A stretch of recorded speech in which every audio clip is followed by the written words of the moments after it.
Hari ini membaca tulisan adik saya, sahabat qarib saya, saudara Syahabuddin Hussein. Ini seronok saya baca, saudara. Ini sekadar kita berfikir seketika, saudara. Iaitu tentang kenyataannya itu ramai mulai demam kerana Anwar Ibrahim. Ini keadaan sekarang. Memang tidak nafikan ini hari ketiga Datuk Seri Anwar Ibrahim memacu anjung kuasa di Seri Perdana, dan menurut saudara Syahabuddin Hussein ramai dah mula demam. Jadi sebab dalam banyak-banyak ucapannya ketika berkempen, Datuk Seri Anwar Ibrahim sering menekankan bahawa kalaulah beliau jadi Perdana Menteri, orang pertama yang akan demam adalah Tun Dr. Mahathir. Saya bila baca itu ketawa. Memang betul, saudara, sebab adalah beberapa klip video yang kita tengok. Dia kata kalau dia jadi Perdana Menteri, orang yang demam Dr. Mahathir. Jadi ungkapan itu bukanlah berarti Datuk Seri Anwar Ibrahim seorang yang pendendam, tapi ia menggambarkan bahawa dirinya tidak akan berkompromi dengan tindakan salah guna kuasa. Tidak mahu lagi dengan KKN lah, korupsi, nepotisme, saudara, dan penyelewengan, saudara, untuk memberi kekayaan yang keterlaluan,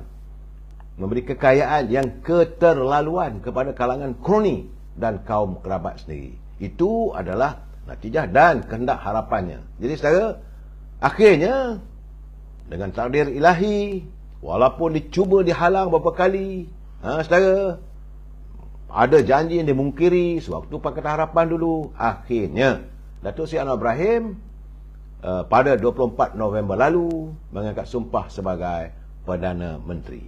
Dan sejak beliau menjadi Perdana Menteri, saya kata walaupun Dr. Mahathir kelihatan banyak mendiamkan diri, tapi tidak pula kita pastikan apakah beliau sudah pun sedang demam ataupun sihat seperti biasa.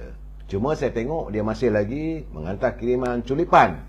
Konon-kononnya dia kata pelantikan Datuk Seri Zahid Hamidi ini melanggar etika ataupun rule of law, kerana Datuk Seri Zahid masih lagi dalam perbicaraan. Cuma kita nak tanya Dr. Mahathir ni bercakap tu jangan jadi sasau. Orang masih menghormati anda. Dalam demam tu jangan meracau. Kerana waktu anda jadi Perdana Menteri, siapa yang anda lantik dalam kabinet anda? Saya tak mau mengulangi, tapi realitinya anda melantik Lim Guan Eng, orang yang masih dalam perbicaraan juga. Kita bukan, jadi orang kata nak sebut tu ini, tapi masalahnya orang demam sekarang ni. Dan saya melihat yang pastinya Datuk Seri Anwar Ibrahim, kata saudara ini Syahabuddin Hussein, dia kata beliau tidak melakukan sesuatu yang boleh membuatkan Dr. Mahathir jadi demam hari-hari. Tapi dia akan menentang segala perlakuan yang pernah kepimpinan yang dibuat oleh Dr. Mahathir. Kerana selepas mempengusikan mesyuarat pertama kabinet dan beliau masuk pejabatnya di Kementerian Kewangan, selaku beliau memegang juga jawatan Menteri Kewangan, tumpuan Datuk Seri Anwar Ibrahim lebih jelas untuk memperlihatkan seriusnya menangani pelbagai masalah negara akibat kebejahatan kepimpinan kerajaan terdahulu.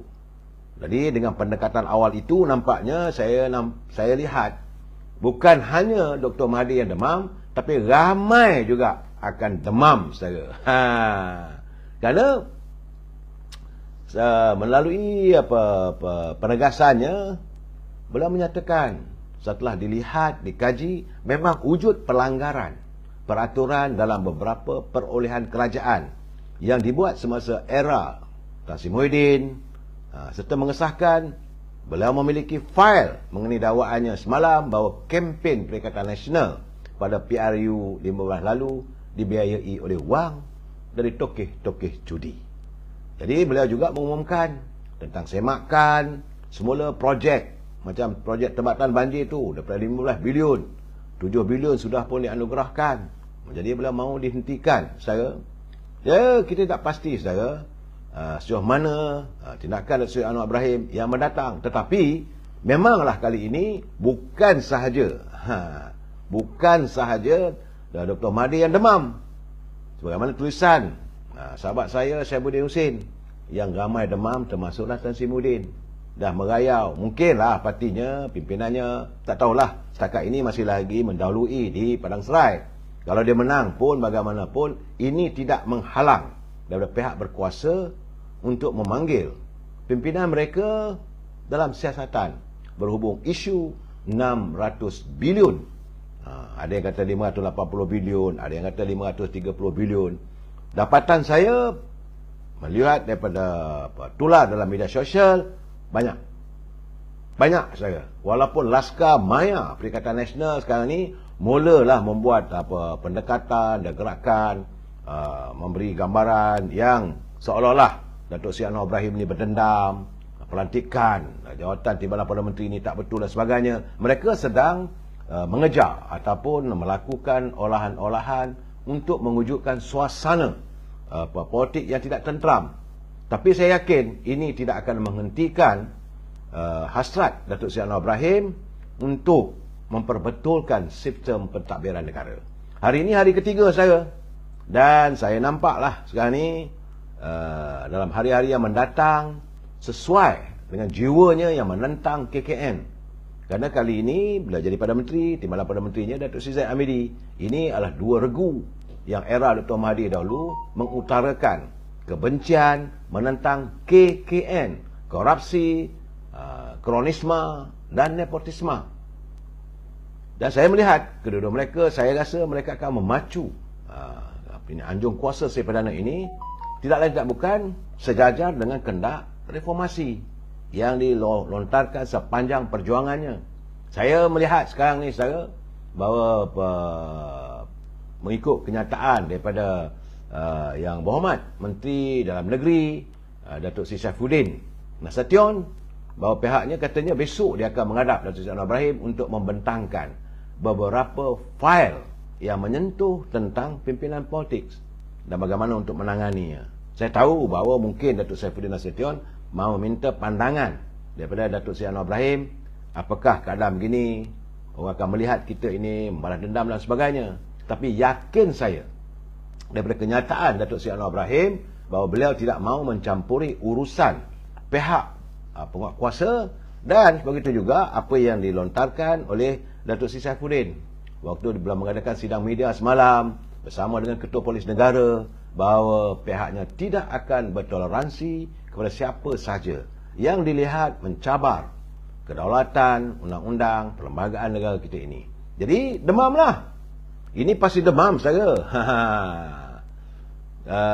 Saya bahawa sekarang ni kabarnya SPRM yang terbaru petang tadi saya terima bahawa Tan Sri Muhyiddin bersama dengan bekas Menteri Kesihatan Khairi Jamaluddin juga akan dipanggil oleh pihak Suruhanjaya Pencegah Rasuah untuk memberi keterangan. Ini juga tidak terkecuali Tan Sri Anwar Musa, kerana sudah ada laporan yang menyebut bahawa sewaktu pilihan raya di Sabah dulu, itu ini tokoh TikTok Saudara Zamir Ibrahim, dia semalam telah membuat laporan di Pejabat Suruhanjaya Pencegah Rasuah, minta disiasat berhubung kenyataan Tan Sri Anwar kan katanya bahawa terdapat wang berjuta-juta dalam bilik tidur Tan Sri Muhyiddin. Sejauh mana benar tak benar kita tak tahu. Tapi saya rasa bahawa Suruhanjaya Pilihan Raya, Suruhanjaya Pencegah Rasuah akan memulakan siasatan kerana kabarnya, saya dipahamkan bahawa kabarnya kertas siasatan telah pun mula dibuka oleh Suruhanjaya Pencegah Rasuah. Memang demamlah saudara.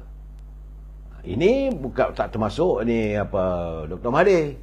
Janganlah saya nak bagi tahu pada rakyat, pada teman-teman, ahli akar umbi anda semua, sebarang tindakan yang dilakukan oleh penguatkuasa atas keizinan dan persetujuan daripada mereka yang berada di anjung kuasa di Seri Perdana itu, lain tak ada saudara adalah untuk menyelesaikan kebejahatan yang sekian lama terjadi di negara kita, yang akhirnya rakyat tidak dapat menikmati kemakmuran yang dimiliki oleh negara kita.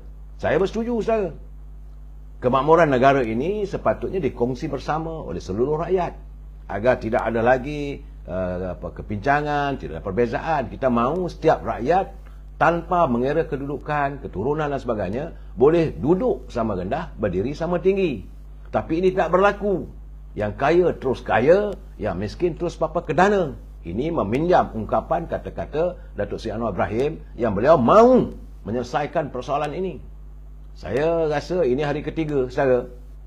Dan apa ini, Ibu Pejabat Suruhanjaya Pencegah Rasuah tentulah semakin sibuk kerana banyak sangat laporan-laporan.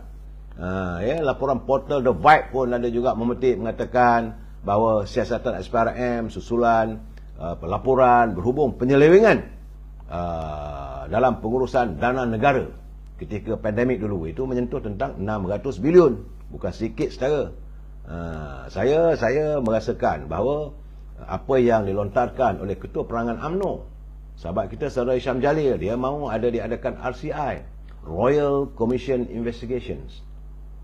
Itu siasatan diraja, secara ini perlu dilakukan. Kita rakyat, saya berseru pada teman-teman semua yang berkesempatan bersama dengan saya, kali ini kita harus berdiri teguh di belakang pemimpin yang mahu membersihkan segala kebejatan yang berlaku di negara kita ini. Cukup-cukup dah.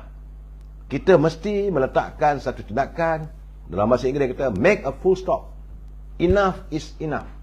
Tak ada lagi dah masa untuk kita mengizinkan mereka yang berada di anjung kuasa mewenang, mengaut keuntungan. Yang kaya biarlah mereka. Sebab itu saya agak terkesan apabila Tan Sri Mokhtar Al-Bukhari menyatakan bahawa itu persetujuan dia dengan Datuk Seri Anwar Ibrahim untuk tahun ini akan menerima sejumlah 10 juta ringgit hasil daripada keuntungan yang diperolehi sebagai pengimport beras. Tapi kita dengar kenyataan daripada Menteri Besar Kedah tu seolah-olah Datuk Seri Anwar Ibrahim menekan Datuk Tan Sri Mokhtar. Bukan. Persetujuan bersama. Kau dah untung, bagilah pada rakyat. Inilah CSI. Iaitu tanggungjawab masyarakat supaya tenang. Dan saya nak bagi tahu saudara, apabila Datuk Seri Anwar Ibrahim mula menunjurkan sesuatu dengan Tan Sri Mokhtar, maka saya yakin ramailah tokoh-tokoh besar sekarang ni tengah berfikir apa pula nak jadi pada aku. Yang kalangan kroni-kroni Dr. Mahdi ini yang dikatakan demam, kata sahabat kita Saudara Syabuddin Husin. Memang demam saudara. Apa pula unjuran yang akan dilakukan oleh Datuk Seri Anwar Ibrahim dalam menangani persoalan ini? Sebab tidak lagi yang kaya terus kaya, mesti ada tanggungjawab. Tanggungjawab pada negara, tanggungjawab pada masyarakat. Saya melihat keadaan ini saudara. Sebab itu saya mengatakan dan saya bersetuju dengan pandangan Saudara Syabuddin Husin bahawa tentu Dr. Mahdi demam saudara. Memang demam.